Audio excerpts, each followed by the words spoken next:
जिंदगी के हर रहन सहन का तरीका बदलता है, हमारे व्यवहार में तब्दीली आती है और साथ ही हमारे बात करने का सलीका भी बदल जाता है। इसी तरह से सोच में बदलाव आना भी संभव है। सोच एक ऐसी चीज है जो निरंतर चलती जाती है। मनुष्य किसी भी समय बिना सोच के नहीं रह सकता। दिमाग में हर समय कुछ ना कुछ चलता रहता है। एक बच्चे को खेलने की चिंता, एक मां को परिवार की चिंता और एक पिता को अपने घर परिवार के आने वाले भविष्य की चिंता।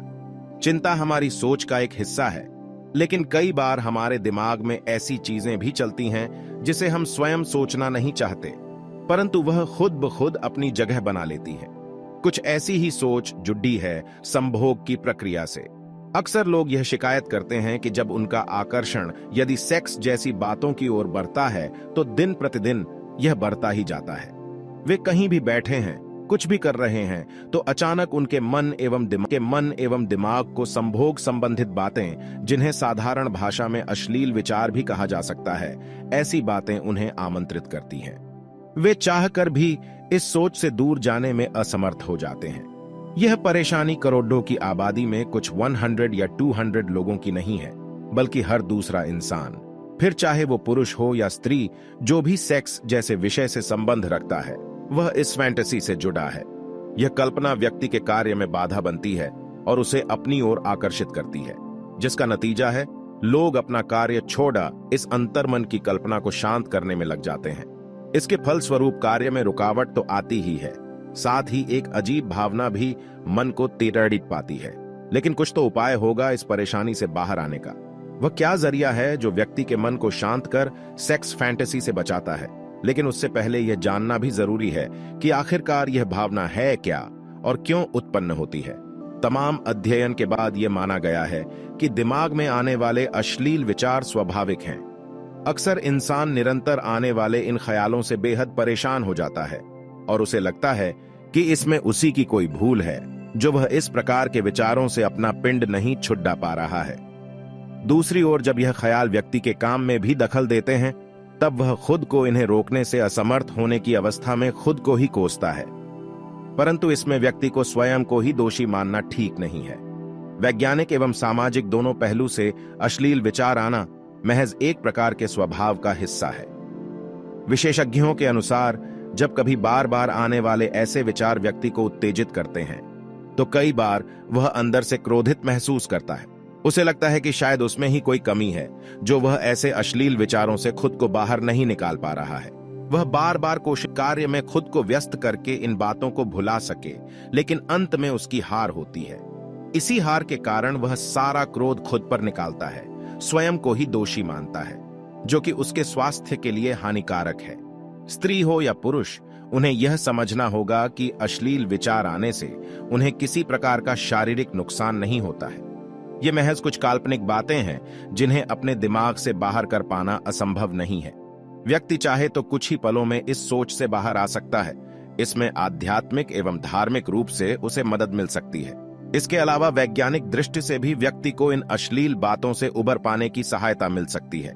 अश्लील विचारों से निजात पाने की राह में सबसे पहला उपाय अध्यात्म से जुड़ना है। जब जिंदगी के किसी मोड़ पर आगे बढ़ने का दरवाजा बंद हो जाता है और हमें कोई उपाय समझ नहीं आता, तो परमात्मा रूपी ज्ञान ही हमें उस दुविधा से बाहर निकालने में सहायक साबित होता है। यदि संसार में उच्चतम शक्ति का कोई रूप है तो वह है स्वयं भगवान। लेकिन भगवान के बाद यदि किसी रूप में सबसे ज्यादा शक्ति है तो वो है प्रभु द्वारा रची गई वाणी। अगर आपके मन में भी ऐसे विचार आते हैं तो गौतम बुद्ध की इस कहानी से आपके विचारों में जरूर बदलाव आएगा। बुद्ध अपने भिक्षुओं को उपदेश देने के साथ ही उन्हें भिक्षाटन के लिए भेजते थे। एक बार उन्होंने अपने भिक्षु भरत को भिक्षा लेने के लिए एक श्राविका के घर भेजा। भरत पूरे रास्ते मन में यह सोचते हुए श्राविका के पास गया कि आखिर आज भिक्षा में क्या भोजन खाने को मिलेगा, क्योंकि भरत चंद्रवंश के राजकुमार थे और बुद्ध के सानिध्य भिक्षु के रूप में दीक्षित हुए थे। हमेशा भरत को महल में खाने के लिए स्वादिष्ट पकवान मिलते थे, लेकिन आज भिक्षा के रूप में उसे जो भी मिलेगा संतुष्ट होना पड़ेगा। श्राविका के घर पहुंचकर भरत ने भिक्षा मांगी।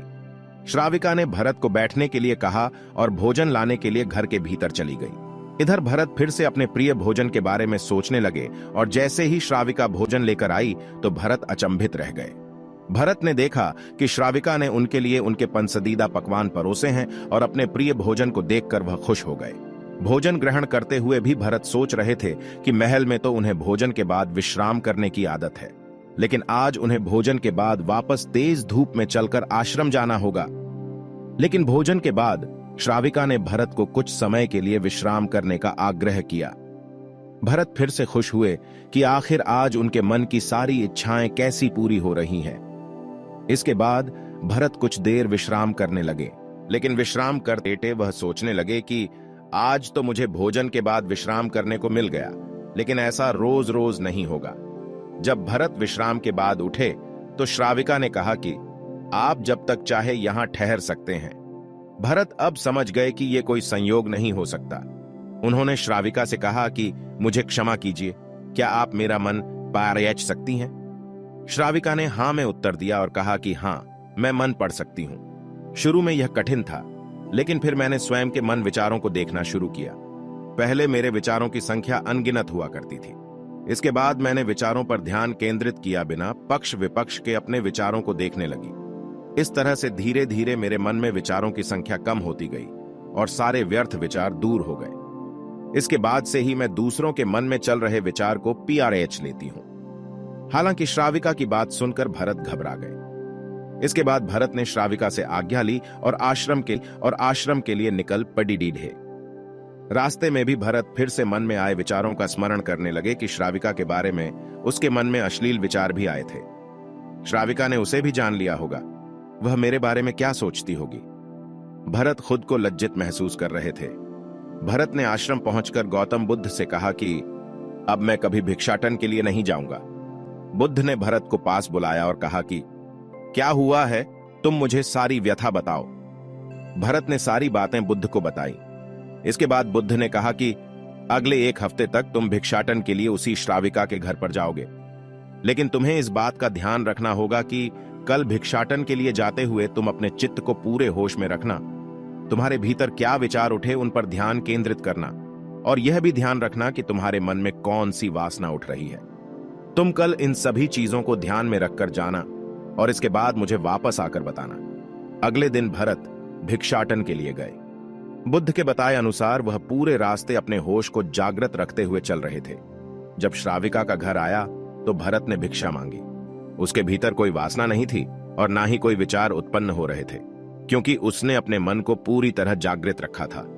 भरत ने भिक्षा ली और आश्रम चला गया। भरत ने बुद्ध को प्रणाम किया और कहा कि आज उसे जिस आनंद की अनुभूति हुई वह पहले कभी नहीं हुई। दोस्तों, उम्मीद करता हूं इस वीडियो को देखने के बाद आपके विचार जरूर बदलेंगे। आप अपने विचार नीचे कमेंट बॉक्स में लिखकर व्यक्त कर सकते हैं।